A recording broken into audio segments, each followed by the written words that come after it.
Air India വിമാന ദുരന്തത്തിൽ അന്വേഷണത്തിനായി ഉന്നതതല സമിതി രൂപീകരിച്ചിരിക്കുകയാണ് കേന്ദ്ര സർക്കാർ. 3 മാസത്തിനുള്ളിൽ സമിതി റിപ്പോർട്ട് സമർപ്പിക്കും. അതേസമയം തന്നെ രാജ്യം കാത്തിരിക്കുന്നത് അപകടത്തിന്റെ കാരണം എന്താണ് എന്നറിയാൻ വേണ്ടിയിട്ടാണ്. അതിനുള്ള വിശദമായ ശാസ്ത്രീയ പരിശോധനകൾ ഇപ്പോൾ നടന്നുകൊണ്ടിരിക്കുന്നു. ബ്ലാക്ക് ബോക്സ് അടക്കം ഇന്ന് പരിശോധിക്കുമെന്നാണ് ഞാൻ മനസ്സിലാക്കുന്നത്. അതോടൊപ്പം തന്നെ മരിച്ചവരെ തിരിച്ചറിയാനുള്ള DNA പരിശോധന. രഞ്ജിതയുടെ സഹോദരൻ അഹമ്മദാബാദിൽ എത്തിയിട്ടുണ്ട്. DNA പരിശോധന ഇന്ന് നടക്കുമെന്നാണ് ഇപ്പോൾ നമ്മൾ അറിയുന്നത്. വിവരങ്ങളുമായി സി ജോസഫ് ദില്ലിയിൽ നിന്ന് നമ്മളോടൊപ്പം ചേരുകയാണ്. നോക്കാം എന്താണ് അഹമ്മദാബാദ് ദുരന്തവുമായി ബന്ധപ്പെട്ട് ഇപ്പോൾ നടന്നുകൊണ്ടിരിക്കുന്നതെന്ന്. Sibi, good morning. നമ്മൾ ആകാംക്ഷയോടെ കാത്തിരിക്കുന്നത് അഹമ്മദാബാദ് ആകാശ ദുരന്തത്തിന്റെ കാരണം എന്താണ്, എങ്ങനെ ആ അപകടം സംഭവിച്ചു എന്നത് അറിയാൻ വേണ്ടിയിട്ടാണ്. അതിനായിട്ടുള്ള വിശദമായ പരിശോധനകൾ തുടങ്ങിയെന്നാണ് ഇപ്പോൾ നമുക്ക് മനസ്സിലാക്കാൻ പറ്റുന്നത്. അതേസമയം തന്നെ കേന്ദ്ര സർക്കാർ ഒരു വിദഗ്ധ സമിതിയെ നിയോഗിക്കുകയും ചെയ്തിട്ടുണ്ട്. ആകാശ ദുരന്തത്തെക്കുറിച്ച് പഠിക്കാൻ, അപകടങ്ങൾ ഉണ്ടാകുന്നത് ഒഴിവാക്കാനുള്ള ശുപാർശകളടക്കം നൽകാൻ വേണ്ടിയിട്ട്. സമഗ്രമായ വിവരങ്ങൾ.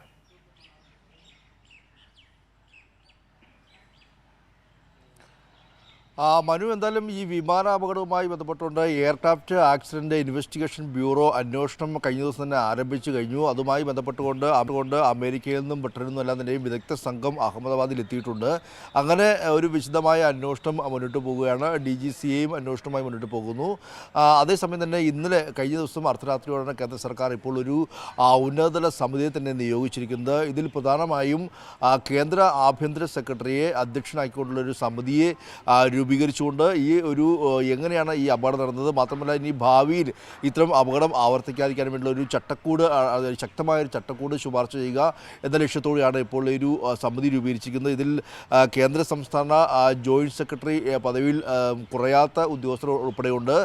സിവിൽ ഏവിയേഷൻ മന്ത്രാലയത്തിലെ ഉദ്യോഗസ്ഥരുണ്ട്. അതുകൂടാതെ എയർഫോഴ്സിൻ്റെ ആളുകളുണ്ട്, അർദ്ധ സൈനിക വിഭാഗത്തിലെ ആളുകളുണ്ട്, ഫയർഫോഴ്സ് യൂണിറ്റിലെ ഡയറക്ടർ ജനറലുണ്ട്. അങ്ങനെ എല്ലാ അഹമ്മദാബാദ് പോലീസ് കമ്മീഷണറുണ്ട്. അങ്ങനെ എല്ലാ വിഭാഗം സേനകളെയും ഉൾപ്പെടുത്തിക്കൊണ്ടുള്ളൊരു വിശാലമായ ഒരു ഉന്നതതല സമിതിയാണ് ഇപ്പോൾ രൂപീകരിച്ചിരിക്കുന്നത്. ഈ സമിതി 3 മാസത്തിനകം റിപ്പോർട്ട് സമർപ്പിക്കുക എന്നുള്ള നിർദ്ദേശമാണ് കേന്ദ്ര സർക്കാർ നൽകിയിരിക്കുന്നത്. ഇതിൽ പ്രധാനമായും ഈ ഒരു അപകടത്തിൻ്റെ കാരണം വ്യക്തമാകുക എന്നത് തന്നെയാണ് ഏറ്റവും പ്രധാനപ്പെട്ട കാര്യം. അതോടൊപ്പം തന്നെ ഇനിയും ഇത്തരത്തിലുള്ളൊരു ഈ ആകാശയാത്രയിൽ ഏറ്റവും സുരക്ഷിതമായ യാത്രയുമായി ബന്ധപ്പെട്ടുകൊണ്ട് ഇനി വേണ്ട നടപടി സ്വീകരിക്കേണ്ടത് ഏത് രീതിക്ക് അടക്കമുള്ള വിശദമായ ശുപാർശകൾ ഈ ഒരു ഉന്നതതല കമ്മിറ്റി നൽകുകയും ചെയ്യും. 3 മാസത്തിനകം വിശദമായ റിപ്പോർട്ട് സമർപ്പിക്കണമെന്നുള്ള നിർദ്ദേശമാണ് നൽകിയിരിക്കുന്നത്. അതോടൊപ്പം തന്നെ ഞാൻ നേരത്തെ പറഞ്ഞ പോലെ AIB എല്ലാം നിലയും അന്വേഷണം ആരംഭിച്ചു കഴിഞ്ഞു. ഇന്നലെ വിദഗ്ധ സംഘം എത്തി.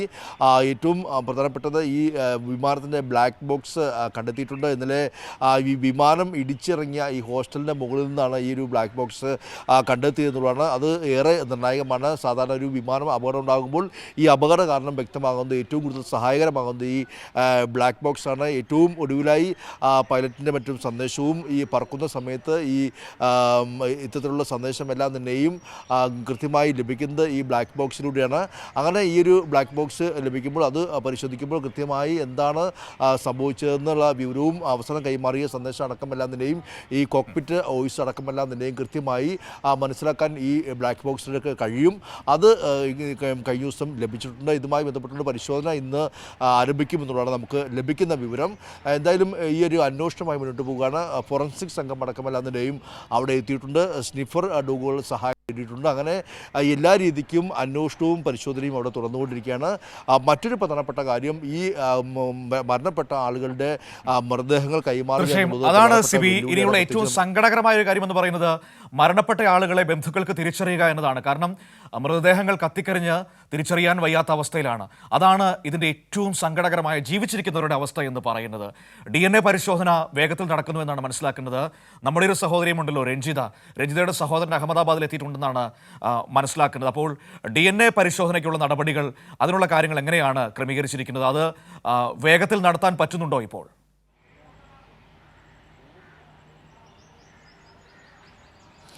ഈ DNA പരിശോധന എന്ന് പറയുന്നത് ഏകദേശം ഒരു 72 മണിക്കൂറിലധികം ഇതിൻ്റെ DNA ടെസ്റ്റിൻ്റെ ഈ റിസൾട്ട് ലഭിക്കാൻ വേണ്ടി സമയം വേണ്ടി വരും. അതങ്ങനെയാണെങ്കിൽ 3 ദിവസമെങ്കിലും സമയം വേണ്ടി വരും.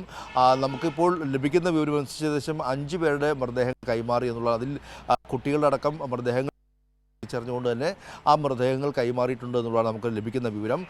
80-ലധികം ഡോക്ടർമാർ അവിടെ ഒരേ സമയം ഈ ഒരു DNA പരിശോധനയുമായി ബന്ധപ്പെട്ടുകൊണ്ട് പ്രവർത്തിക്കുകയാണ്. 215-ലധികം മൃതദേഹങ്ങളുടെ DNA സാമ്പിളുകൾ ശേഖരിച്ചിട്ടുണ്ട്. മാത്രമല്ല എല്ലാ ബന്ധുക്കളും, ഏറ്റവും അടുത്ത ബന്ധുക്കളെല്ലാം തന്നെയും ഈ സിവിൽ ആശുപത്രിയിൽ എത്തി DNA സാമ്പിളുകൾ നൽകിയിട്ടുണ്ട്. നമ്മുടെ കേരളത്തിലെ മലയാളിയായ മരിച്ച രഞ്ജിതയുടെ സഹോദരൻ രതീഷ് അഹമ്മദാബാദിൽ എത്തിയിട്ടുണ്ട്. രതീഷിൻ്റെ സാമ്പിളും ശേഖരിക്കും. അതിനുശേഷം ഈ മൃതദേഹം കൊടുക്കുകയുള്ളൂ. എന്തായാലും ഈ മൃതദേഹം കൃത്യമായി തിരിച്ചറിഞ്ഞുകൊണ്ട് ഇവ കൈമാറുക എന്നുള്ളതാണ് ഏറ്റവും പ്രധാനപ്പെട്ട കാര്യം. അതിനുവേണ്ടി 24 മണിക്കൂറും പ്രവർത്തിക്കുന്ന ആരോഗ്യ ഡെസ്കെല്ലാം തന്നെയും അവിടെ, ഹെൽത്ത് ഡെസ്കെല്ലാം തന്നെയും അവിടെ പ്രവർത്തിക്കുന്നുണ്ട്.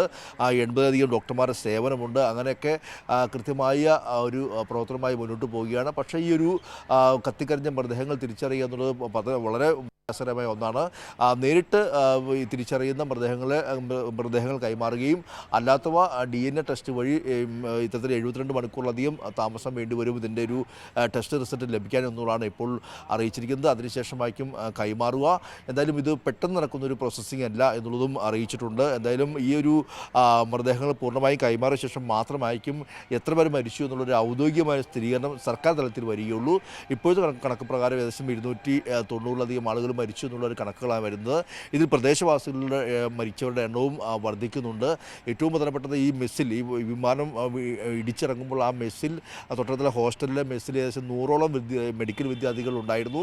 അതിൽ റെസിഡൻറ്റ് ഡോക്ടർമാരും അവരുടെ ഭാര്യയും കുടുംബവും ഒക്കെ അവിടെ ഉണ്ടായിരുന്നു ഭക്ഷണം കഴിക്കാൻ എന്നുള്ളതാണ് ലഭിക്കുന്ന വിവരം. അങ്ങനെ നോക്കുമ്പോൾ 4-ലധികം മെഡിക്കൽ വിദ്യാർത്ഥികളും 10ഓളം ഇത്തരത്തിലുള്ള കുടുംബാംഗങ്ങളൊക്കെ മരിച്ചു എന്നുള്ള വിവരവും ലഭിക്കുന്നുണ്ട്. അങ്ങനെ മരണസംഖ്യ ഉയരാനുള്ള സാധ്യത ഇപ്പോൾ 290-ലധികം എന്നുള്ള ഒരു കൃത്യമല്ലാത്ത, അല്ലെങ്കിൽ സ്ഥിരീകരിക്കാത്തൊരു കണക്കാണ് ലഭ്യമായിട്ടുള്ളത്. പക്ഷേ എന്തായാലും ഈ മറ്റുള്ള പരിക്കേറ്റ ആളുകളെല്ലാം തന്നെയും കൃത്യമായ ചികിത്സ നൽകി വരുന്നു എന്നുള്ള കാര്യവും സർക്കാർ അറിയിക്കുന്നുണ്ട്. ഇനിയിപ്പോൾ ഈ അപകടം എങ്ങനെ ഉണ്ടായി എന്നുള്ള കാര്യമാണ് ഏറ്റവും പ്രധാനപ്പെട്ട. ഇതുമായി ബന്ധപ്പെട്ടുള്ള അന്വേഷണം മുന്നോട്ട് തീർച്ചയായും അതേസമയം പരിശോധനകൾ അങ്ങനെ നടക്കുമ്പോൾ തന്നെ ഇപ്പോൾ സിബി പറഞ്ഞതുപോലെ വിദഗ്ധ സമിതി രൂപീകരിച്ചുകൊണ്ടുള്ള നീക്കങ്ങളൊക്കെ നടക്കുന്നു. ഇനി ഇത്തരത്തിലുള്ള അപകടങ്ങൾ ഉണ്ടാകാതിരിക്കാൻ വേണ്ടിയുള്ള മാർഗ്ഗനിർദ്ദേശങ്ങൾ ഉണ്ടാകുമെന്ന് കരുതുന്നു. സിബി, ഇവിടെ ഇപ്പോൾ എയർ ഇന്ത്യ, ഒപ്പം തന്നെ ബോയിങ് വിമാന നിർമ്മാണ കമ്പനി, ഇവരുടെ രണ്ടുപേരുടെയും ഉത്തരവാദിത്വം വളരെ പ്രധാനപ്പെട്ടതല്ലേ? എയർ ഇന്ത്യ ഇപ്പോൾ മരിച്ചവരുടെ കുടുംബാംഗങ്ങൾക്ക് 1 കോടി രൂപ നഷ്ടപരിഹാരം നൽകുമെന്ന് അറിയിച്ചിട്ടുണ്ട്, സഹായധനം നൽകുമെന്ന് അറിയിച്ചിട്ടുണ്ട്. അതുമാത്രമല്ല, ഇൻഷുറൻസ് തുകയായി കിട്ടുന്ന പണത്തിൽ നിന്നും ഒരു തുക നൽകുമെന്ന് അറിയിച്ചിട്ടുണ്ട്. നല്ലത് തന്നെ, ആ രീതിയിലെങ്കിലും ചെയ്യട്ടെ. പക്ഷേ അപ്പോഴും എയർ ഇന്ത്യക്ക് വലിയൊരു ഉത്തരവാദിത്വമുണ്ട്. ആ വിമാനങ്ങളുടെ സുരക്ഷ ഉറപ്പാക്കേണ്ട ബാധ്യത അവർക്കില്ലേ? എയർ ഇന്ത്യ വിമാനങ്ങളെക്കുറിച്ച് വലിയ പഴികൾ യാത്രക്കാരുടെ ഭാഗത്തു നിന്ന് പല ഘട്ടങ്ങളിൽ നമ്മൾ കേൾക്കാറുള്ളതാണ്. സുരക്ഷയുടെ കാര്യത്തിൽ വീഴ്ച സംഭവിക്കുന്നു, സുരക്ഷാ കാര്യങ്ങളിൽ ശ്രദ്ധിക്കാറില്ല. ഇപ്പോൾ തന്നെ ഈ അപകടത്തിൽപ്പെട്ട വിമാനം ദില്ലിയിൽ നിന്ന് അഹമ്മദാബാദിലേക്ക് പോകുമ്പോൾ അതിൽ വലിയ സുരക്ഷാ പ്രശ്നങ്ങൾ ഉണ്ടായിരുന്നു എന്ന വീഡിയോ അടക്കമുണ്ട്. അതങ്ങനെ നിൽക്കുന്നു. അത് പരിഹരിക്കേണ്ട ഉത്തരവാദിത്വം എയർ ഇന്ത്യക്കുണ്ട്. മറുഭാഗത്ത് ബോയിങ്ങിനാകട്ടെ, അവരുടെ ഇപ്പോഴത്തെ വലിയ വിമാനങ്ങൾ, ഡ്രീം ലൈനർ ശ്രേണിയിൽപ്പെട്ട വിമാനങ്ങൾ തുടർച്ചയായി ഈ പിശകുകളുടെ പേരിൽ പഴികൾ കേട്ട് നിൽക്കുകയാണ്.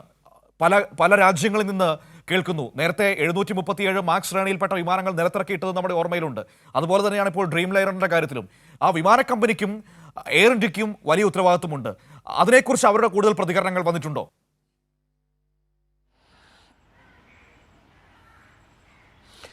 മനു, ഇപ്പോൾ ഏറ്റവും ഒടുവിലായി വന്നിട്ടുള്ള പ്രതികരണം ടാറ്റ ഗ്രൂപ്പിൻ്റെ ചെയർമാനായ ചന്ദ്രശേഖരൻ, അദ്ദേഹത്തിൻ്റെ സഹപ്രവർത്തകർക്ക് എഴുതിയ ഒരു കത്ത് ഇപ്പോൾ വാർത്തയായി വന്നിട്ടുണ്ട്. അതിൽ അദ്ദേഹം ചരിത്രത്തിലെ, എയർ ഇന്ത്യയുടെ ചരിത്രത്തിലെ ഏറ്റവും ഇരുണ്ട ദിനമെന്ന് വിശേഷിപ്പിച്ചുകൊണ്ടാണ് അദ്ദേഹം ആ കത്ത് സഹപ്രവർത്തകർക്ക് നൽകിയിട്ടുള്ളത്. അദ്ദേഹം പറയുന്നത്, ഇന്ത്യയുടെ ഈ ഒരു വിഷയത്തിൽ കൃത്യമായ അന്വേഷണം ആവുമായി മുന്നോട്ട് പോകും.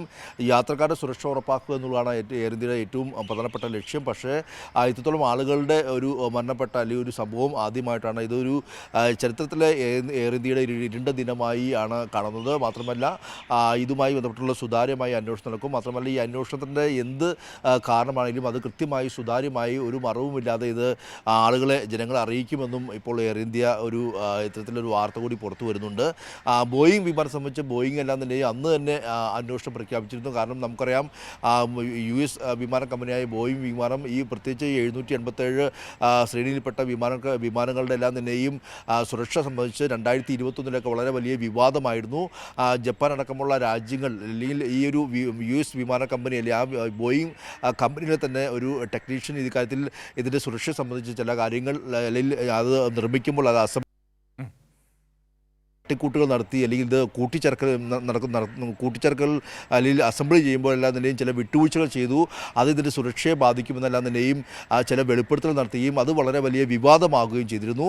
എന്തായാലും അതിനുശേഷമുണ്ടായ ഈ ഒരു അപകടം ഈ വിമാനം കാലപ്പഴക്കം കഴിയും തോറും ഈ വിമാനത്തിൽ അപകടം ഉണ്ടാകാനുള്ള സാധ്യത ഏറെയാണെന്നും ഈ ഒരു വിഭാഗം ഈ വിമാന കമ്പനിയുടെ തന്നെ സേഫ്റ്റി വിഭാഗം തന്നെ അന്ന് പറയുകയും അത് വളരെ വലിയ വിവാദമാകുകയും ചെയ്തിരുന്നു. സ്വാഭാവികമായും ബോയിങ് കമ്പനി ഇതിൽ വലിയ അന്വേഷണം നടത്തുന്നുണ്ട്. മാത്രമല്ല ഈ ബോയിങ് കമ്പനിയുടെ ഓഹരി വിപണിയിലെല്ലാം തന്നെയും വലിയ ഓഹരി വിപണിയിൽ വലിയ ഇടിവ് രേഖപ്പെടുത്തുന്ന സാഹചര്യമൊക്കെ ഉണ്ടാകുകയും ചെയ്തിരുന്നു. എന്തായാലും ബോയിങ് കമ്പനിയും ഇതിൽ വളരെ വലിയ രീതിയിലുള്ള അന്വേഷണവുമായി മുന്നോട്ട് പോവുകയാണ്. മാത്രമല്ല ഇത് ലോകത്താകമാനം ഈ ബോയിങ് കമ്പനിയുടെ വിശ്വാസത്തെ ചർച്ച ചെയ്യപ്പെടുന്ന ഒരു വിഷയമായി മാറിയിരിക്കുന്നു. പ്രത്യേകിച്ച് ഈ 787 ഡ്രീം ലൈനർ വിഭാഗത്തിൽപ്പെട്ട വിമാനങ്ങൾക്കെല്ലാം തന്നെയും വളരെയധികം സേഫ്റ്റിയും അതോടൊപ്പം തന്നെ ഇന്ധനശേഷിയും ഉണ്ട് എന്നുള്ളതാണ് ഇവരുടെ ഒരു അവകാശവാദം. പക്ഷേ ഇതെല്ലാം തന്നെയും ഇപ്പോൾ ആ വിശ്വാസത്തെ കുറയുന്ന രീതിയിലേക്ക് ഈ ഒരു അപകടം ഉണ്ടാകുന്നു. മാത്രമല്ല ബോയിങ് വിശ്വാസത്തെ കുറയുകയാണ്. ആകാശയാത്ര സുരക്ഷിതമല്ലാത്ത ഒരു ഇടമായി മാറുകയാണോ എന്ന വലിയ ആശങ്ക പങ്കുവയ്ക്കപ്പെടുന്നുണ്ട്. കാരണം ലോകത്ത് ഏറ്റവും കൂടുതൽ ഉപയോഗിക്കപ്പെടുന്ന വിമാനങ്ങളിൽ ഒന്നാണ് ഇന്ന് ബോയിങ്ങിൻ്റെ ഡ്രീം ലൈനർ എന്ന് പറയുന്നത്. ലോകമെമ്പാടുമായി വിവിധ എയർലൈൻ കമ്പനികളിലായി 1189 ഡ്രീം ലൈനർ വിമാനങ്ങളാണ് ഇന്ന് ഉപയോഗിച്ചുകൊണ്ടിരിക്കുന്നത്. അതിലാണ് വലിയ സുരക്ഷാ വീഴ്ചകളുണ്ട് എന്ന ആക്ഷേപം ഇപ്പോൾ ഉയർന്നു വരുന്നത്. ഒരു വർഷം മുൻപാണ് ബോയിങ്ങിൻ്റെ മുൻ എഞ്ചിനീയർ തന്നെ ഡ്രീം ലൈനർ വിമാനത്തെക്കുറിച്ച് ഗൗരവതരമായ ആക്ഷേപങ്ങൾ ഉന്നയിച്ചത്. എല്ലാ ഡ്രീം ലൈനറുകളും നിലത്തിറക്കിയിടണം എന്നായിരുന്നു അന്ന് എഞ്ചിനീയർ പറഞ്ഞത്. അതിൽ ഇപ്പോൾ അമേരിക്കയിൽ അന്വേഷണമൊക്കെ നടന്നുകൊണ്ടിരിക്കുകയാണ്. അദ്ദേഹം പറഞ്ഞ വളരെ പ്രധാനപ്പെട്ട കാര്യമെന്ന് പറയുന്നത് ഈ അസംബ്ലിങ്ങിൽ കൃത്യത പാലിക്കുന്നില്ല, വില കുറഞ്ഞ പാർട്സുകൾ ഉപയോഗിക്കുന്നു, ചെലവ് ചുരുക്കാൻ വേണ്ടി വില കുറഞ്ഞ പാർട്സുകൾ ഉപയോഗിക്കുന്നു എന്നതടക്കമുള്ള ഗൗരവതരമായ ആക്ഷേപങ്ങളാണ് ആകാശത്തുകൂടി പറക്കുന്ന വിമാനങ്ങൾക്കെതിരെ ഇപ്പോൾ അതിൻ്റെ ഭാഗമായിരുന്ന എഞ്ചിനീയർ തന്നെ ഉന്നയിക്കുന്നത്. ബോയിങ് ഒക്കെ ഒരു കാലത്ത് സുരക്ഷയ്ക്ക് പേരുകേട്ട സ്ഥാപനമായിരുന്നു. പക്ഷേ പിന്നീട് അവർ വിശ്വാസ്യതയിൽ വെള്ളം ചേർക്കുന്നതാണ് നമുക്ക് കാണാൻ കഴിഞ്ഞത്. സുരക്ഷയ്ക്ക് പ്രാധാന്യം കുറച്ചുകൊണ്ട് ചെലവ് ചുരുക്കലിലേക്ക് ബോയിങ് ഇറങ്ങിയപ്പോൾ നഷ്ടമാകുന്നത് ആ കമ്പനിയുടെ വിശ്വാസ്യതയാണ്. അതിനപ്പുറത്തേക്ക് ഒരുപാട് മനുഷ്യരുടെ ജീവനാണ്. ഇപ്പോൾ ഇതിനു മുൻപ് ബോയിങ്ങിൻ്റെ 737 ശ്രേണിയിൽപ്പെട്ട മാക്സ് വിമാനങ്ങളാണ് വലിയ തോതിൽ പഴികേട്ടത്. നമുക്കറിയാം 2018 ഇന്തോനേഷ്യയിലുണ്ടായ അപകടം, 2019 എത്യോപ്യൻ എയർലൈൻസ് തകർന്നുണ്ടായ അപകടം, ആ രണ്ട് അപകടത്തിലായി ഏകദേശം 400ഓളം മനുഷ്യരാണ് മരിച്ചു വീണത്. അന്ന് തന്നെ 737 മാക്സ് ശ്രേണിയിൽപ്പെട്ട വിമാനങ്ങൾക്കെതിരെ ആക്ഷേപം വരുന്നു. 400ഓളം വിമാനങ്ങൾ ഗ്രൗണ്ടിൽ ഇറക്കിയിടേണ്ടി വരുന്ന സാഹചര്യം വരുന്നു. ശതകോടികൾ ബോയിങ് നഷ്ടപരിഹാരം കൊടുക്കേണ്ടി വരുന്നു. ആ കേസ് ഇപ്പോഴും അമേരിക്കയിൽ തുടർന്നുകൊണ്ടിരിക്കുകയാണ്. ഇപ്പോൾ ഈ കഴിഞ്ഞ ദിവസമാണ് അതിലൊരു വലിയ തുക കോടതിയിൽ കെട്ടിവെക്കണം എന്ന ഉത്തരവ് ബോയിങ്ങിന് നേരെ കോടതിയുടെ ഭാഗത്ത് നിന്ന്, അമേരിക്കൻ ഫെഡറൽ കോടതിയുടെ ഭാഗത്ത് നിന്ന് വന്നത്. അപ്പോൾ അങ്ങനെയുള്ള പ്രതിസന്ധികൾ ഒരു ഭാഗത്ത് ബോയിങ്ങിനെ ബാധിച്ചു നിൽക്കുകയാണ്. അതിനിടയിലാണ് അഹമ്മദാബാദിലെ വലിയ ദുരന്തം കൂടി ഉണ്ടായിരിക്കുന്നത്. സ്വാഭാവികമായും ബോയിങ്ങിന് പൊതുസമൂഹത്തിന് മുൻപിൽ, ലോകത്തിന് മുൻപിൽ മറുപടി പറയേണ്ടി വരും. മറുഭാഗത്ത് എയർ ഇന്ത്യ ആകട്ടെ ഇപ്പോൾ നേരത്തെ അറിയാം പൊതുമേഖലാ സ്ഥാപനമായിരുന്നു. ടാറ്റ അത് ടാറ്റ വാങ്ങുന്നു. ടാറ്റ വാങ്ങിയതിനു ശേഷവും കാര്യമായ മാറ്റങ്ങളൊന്നും ഉണ്ടാകുന്നില്ല എന്ന് തന്നെ വേണം മനസ്സിലാക്കാൻ. കാരണം സുരക്ഷാ വീഴ്ചകൾ പതിവാണ്, യാത്രക്കാരുടെ ഭാഗത്തുള്ള പരാതികൾ പതിവാണ്. ഇപ്പോൾ അഹമ്മദാബാദിൽ വലിയൊരു ദുരന്തത്തിലേക്ക് എത്തിയിരിക്കുന്നു.